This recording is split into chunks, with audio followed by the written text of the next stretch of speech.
There is. The case is now being recorded. Hear ye, hear ye, hear ye. All persons having anything to do before the Honorable, the Justices of the Massachusetts Appeals Court, now sitting at diverse locations within and for the Commonwealth, draw near and give your attention, and you shall be heard. God save the Commonwealth of Massachusetts. Court is open. Good morning, everyone, and welcome to the May 18th sitting of the Massachusetts Appeals Court. We have one case to be heard today. My name is Mary Sullivan, and the panel today consists of me, Justice Desmond, and Justice Singh. The usual rules of oral argument apply. There are 15 minutes to a side with no rebuttal. And we certainly hope there will be no technical issues, but if there are, bear with us, and we will do the best we can to solve them.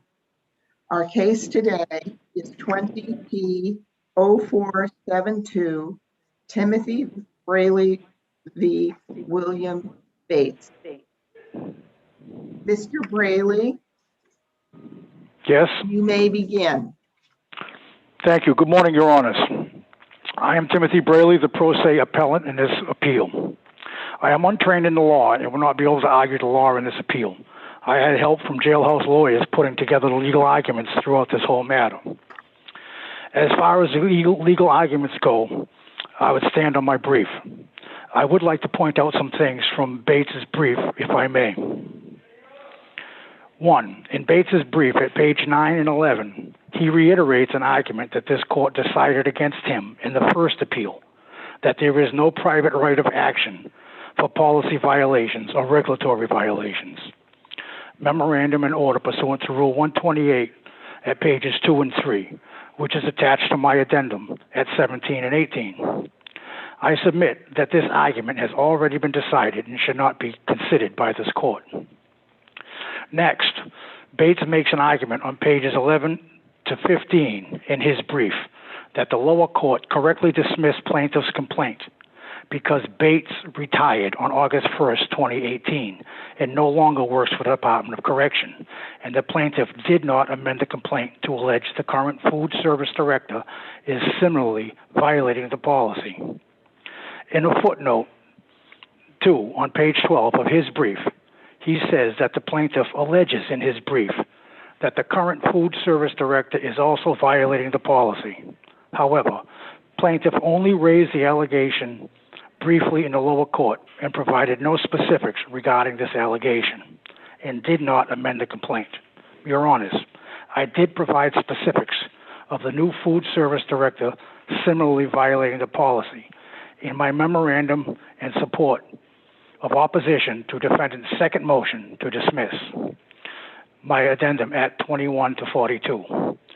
The argument that because Bates no longer works for the Department of Correction, that declaratory judgment is inappropriate must fail because pursuant to Massachusetts Rules of Civil Procedure 25D states that when a public officer is a party to an action in his official capacity and during its pendency dies, resigns, or otherwise ceases to hold office, the action does not abate and his successor is automatically substituted as a party. I also had a motion for substitution of party pending when the lower court dismissed the complaint. The second part of that argument in footnote 2, stating that I provided no specifics that food service director Biagini was also violating the policy is without merit. In the lower court, in my opposition to dismiss defendant's second motion to dismiss addendum 21 to 42, and my motion for reconsideration, addendum 43 to 45, I raised the fact that the new food service director was still substituting food in violation of 103-760.52 and supported the allegation with an affidavit with 2 months' worth of substitutions by him, addendum 34 to 36. As was further proof that the current food service director was substituting items on the standard menu, spring-summer 2019, addendum number 37, 38, and 39, I submitted by way of an exhibit copies of the menu the food service director created of food to be substituted, titled Order Menu Spring Summer 2019, Addendum 40, 41, 42. This order menu is the food actually served in place of the standard departmental cycle menu, which is required by 103 DOC 760.4. 2. Addendum number 6 and 7. This argument was raised in the lower court and is not being raised for the first time on appeal. The violations have been consistently repeated to this day. Third, on page 16 and 17 of Bates' brief, he contends that I am not entitled to a declaratory judgment because the policy was not violated. Bates contends that the menu items for the regular house diet can be substituted, and the only caveat of 103 DOC 760.5 is that the substitutions or additions must be recorded. This argument was raised and rejected in the first BRALEY versus Bates appeal because the argument doesn't address the second part of 103 DOC 760.05.2, which requires the substitutions to be in accordance with the approved departmental substitution guidelines. There are no substitution guidelines. See State Food Service Director's letter dated January 27, 2016, Addendum 20. Next, Bates contends in his brief at page 9 that only occasional substitutions were made to the mainline diet. For years before my complaint and to this day, substitutions to the mainline diet are being made without there being substitution guidelines to make them in accord with, as is required by 103 760.52 Food Service Policy. Even after my complaint being served on Bates, he continued to make substitutions to the menu. Although it was an inappropriate motion to file and was returned to me, I filed a document with a court titled Judicial Notice, Addendum 46 to 47, informing the court of Bates' consistent violations. My complaint only contains a few incidents to get this matter before the court. Otherwise, my complaint would have been 300 pages long. Mr. BRALEY, yes. Let me interrupt you for a second. As it stands today, are they still substituting the meals? Yes, sir. Yes, Your Honor. Okay. No change at all so far. Correct, sir. All right, I interrupted you. Please continue. All right, thank you. These substitutions are being made as a cost-cutting measure. On many occasions, the food service director removed potatoes and vegetables that were supposed to be served, and in place of them served lettuce.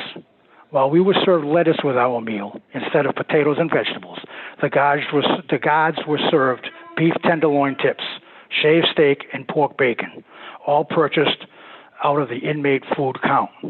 I have invoices obtained through a public records request to support this claim that I would gladly supply to the court. Many other items purchased according to these invoices that were not served to the inmates out of the inmate food account.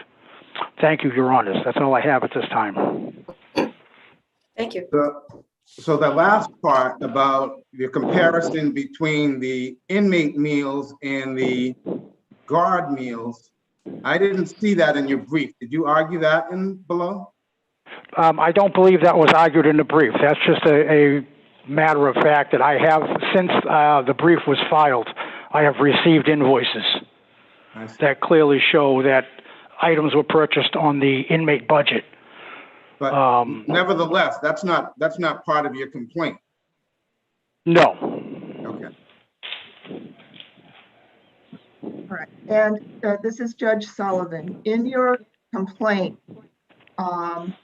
is it your allegation that the substitutions are less nutritious or insufficiently nutritious?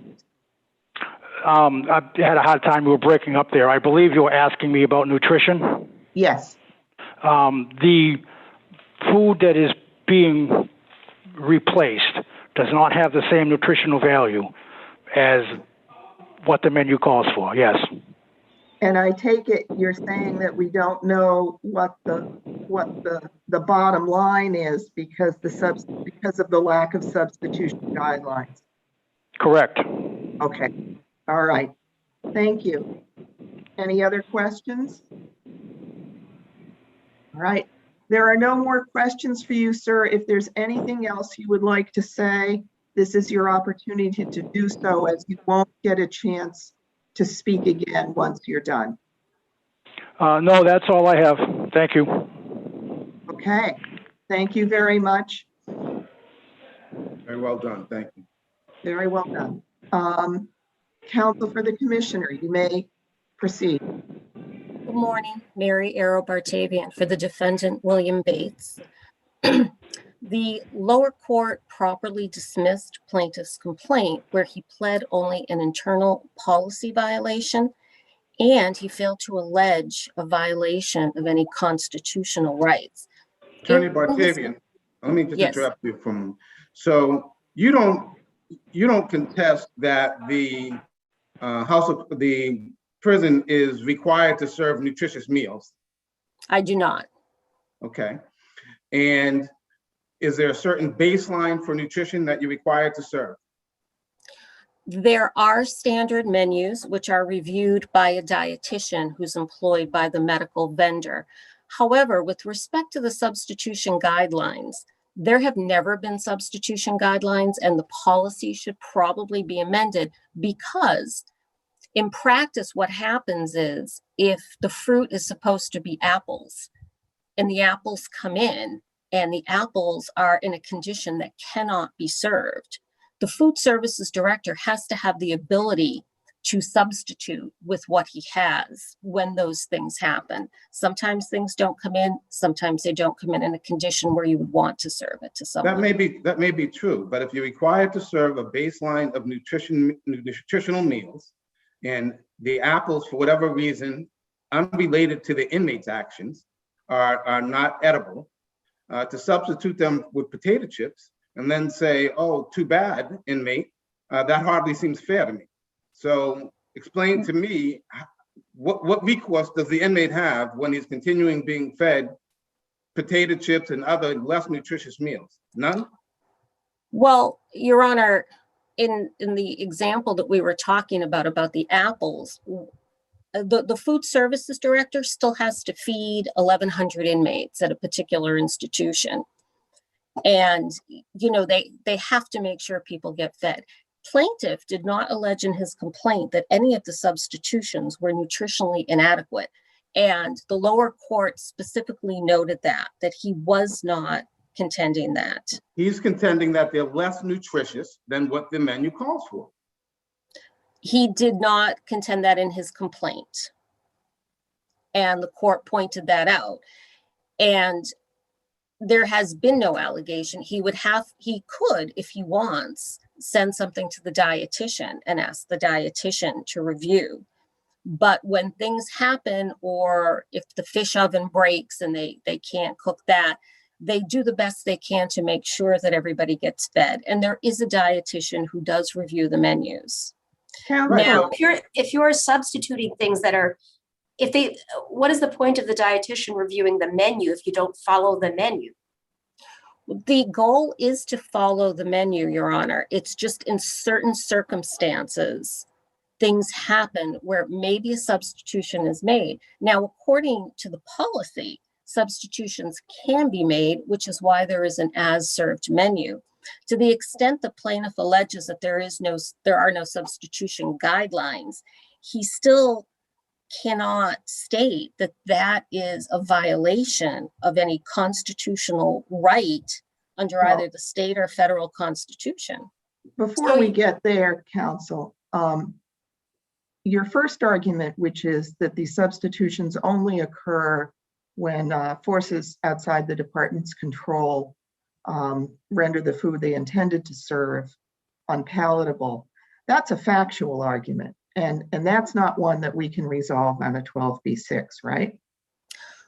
That would be correct, except for the fact that with respect to this complaint and with respect to plaintiffs, allergies, and with respect to plaintiffs, requests for declaratory and injunctive relief, he only sued William Bates, and he alleged very specific actions by Mr. Bates. The complaint he sued counsel. He sued Bates in his official capacity and sought to substitute the succeeding commissioner. No, not the commissioner, the food services I mean, the food director. service. But again, he alleged very specific dates and very specific actions by Mr. Bates. Then he attempted to substitute Mr. Bianchini, but never amended the complaint. And currently, we have a new food services director at MCI Norfolk, Frank DeLeo. So again, I think that to the extent that Mr. BRALEY may have complaints about the food services, the thing to do would be to file a new complaint, because Well, let's move on from that argument, counsel, because suing representative parties in their official capacity is a fairly well-developed doctrine. I'm more concerned with your argument that it requires a constitutional error to permit our court to take jurisdiction. And Mr. BRALEY's brief quotes the Biogen IDEC case, which also quoted a previous SJC case that said, quote, although courts give the force of law only to formal agency regulations, administrative agencies must abide by their own internally promulgated policies. How do you respond to that statement of the law in two Supreme Judicial Court cases? Your Honor, I would respond that that is correct. However, here, what is the resolution in terms of declaratory judgment or injunctive relief, particularly where there is no allegation that currently the same things are happening and that it's some sort of pattern? There is that allegation. There is that allegation. In fact, I just asked him that question. So he's saying that the practice continues today and it hasn't been abated at all. Yes, Your Honor, except that this was not part of the lower court. No, the complaint alleges a systematic pattern of substituting food of lesser nutritional value in the face of no guidelines. The complaint alleges it. My reading of the complaint was that he was alleging this specifically against Mr. Bates. All right, I understand. And these aren't isolated incidences as you characterize them. They seem to be a pattern. That I'm not aware of. Okay, well, that's what it appears. And further, I mean, I understand that they have to feed 1,100 people, but they're in the business. That's the business they chose to be in. Correct. This is Judge Sullivan. I'm just curious. You mentioned a moment ago something that would perhaps we would have known about if this case had gone a little farther. Are you saying that it's not the facility that's serving the food, but the medical provider? Or is it the medical provider that's reviewing the menus? Your Honor, it's the dietitian employed by the medical provider who creates and reviews the menus. It is the Department of Correction that serves the food. Okay, and who does the substitutions, the department or the dietitian? I believe if the substitution was going to be something widespread, such as the menus used to call for promised margarine, that has now stopped. That is a decision that would be made by the dietitian. Also, with respect to Hamburg, it's became, instead of 20% fat, 80% Hamburg, it's now 20% soy, 80% Hamburg. Those are decisions made by the dietitian because those are systemic changes. But when something happens on a particular day and oranges are served instead of apples, that's something that the food services director has to address immediately. Without any guidelines. Correct. There are no guidelines currently. So your position is that the judge correctly determined that the violation alleged had to be a constitutional violation? Well, a protected liberty interest or a right conferred by a regulation, statute, state, or federal constitution. And plaintiff did not allege that.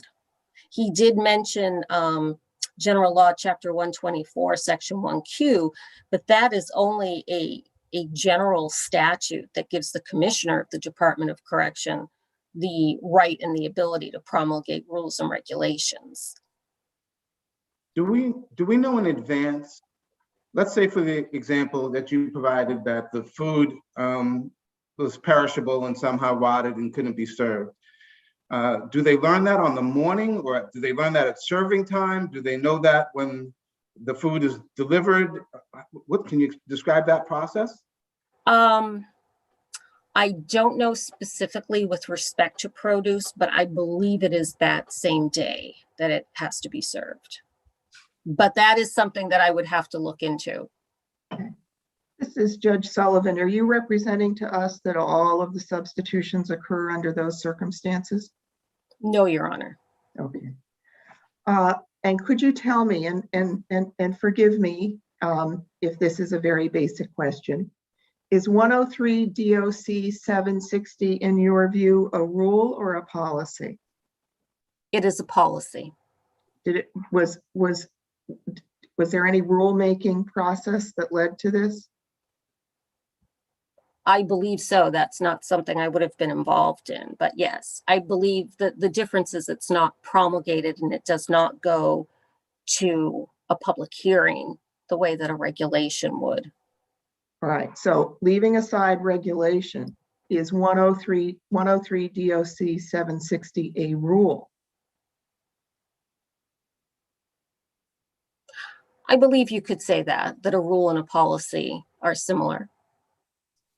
Because I noticed that it's promulgated under the authority of 105 CMR, and that it purports to supersede all policies, and I'm not giving you the full list, notices, rules, or regulations which are inconsistent. So I'm wondering, that strikes me as a fairly formal document. I'm wondering where the authority comes from and what the process was to arrive. That's at it. not, I'm sorry, Your Honor, that's not something that I have the ability to answer. I'm not involved in regulations. We have regulations council. Okay. I Thank you. apologize. No worries. It's, you know, you never get through oral argument, it seems, as a lawyer without some judge asking you a question like that. So I just want to make sure that I understand the significance that you attach to this being a policy. Well, just that regulations do have the force of law, policies do not. Policies typically are internal departmental functions, such as this. But do you acknowledge that the Declaratory Judgment Act allows for review of practices or procedures Yes, Your Honor. that are in violation? Sorry. That one of the points is to review practices and policies that are in violation. Yes, Your Honor, but I also feel that there has to be a live controversy, and I don't believe that there is in this case. And I believe that Mr. BRALEY would have to, if he wanted to allege allegations against the current food services director, that the remedy would be to file a new complaint against him.